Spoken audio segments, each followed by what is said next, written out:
Digital files ng whistleblower na si Ben Hurluy, kaugnay sa pork barrel scam, hawak na po ng Blue Ribbon Committee.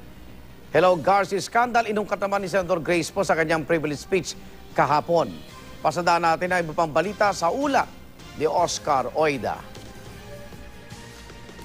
Hiling na makapagpiyansa ng tatlong Pilipinong sinintensyan dahil sa manoy pang-espiya o espionage, hindi pinagbigyan ng korte. Hindi pa malinaw sa ngayon ang desisyon ng korte sa Qatar. Ang tiyak lang, hindi pa makakalaya ang tatlong nakakulong na Pilipino roon. Itinakda na sa Oktubre ang susunod na hearing kaugnay sa bail petition.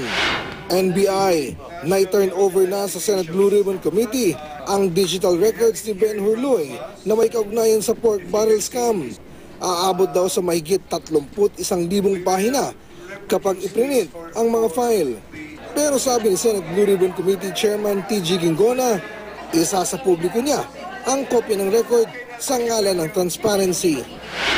Senator Grace po, ginunita ang Hello Garcia scandal na naging mitya raw ng pagkatalo ng kanyang yumaong ama na si Fernando Poe Jr.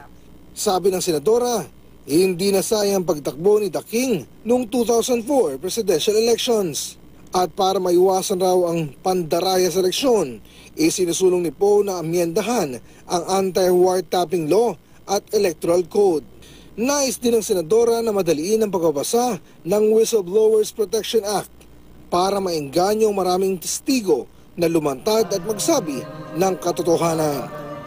Para sa unang balita, Oscar Oida, reporting.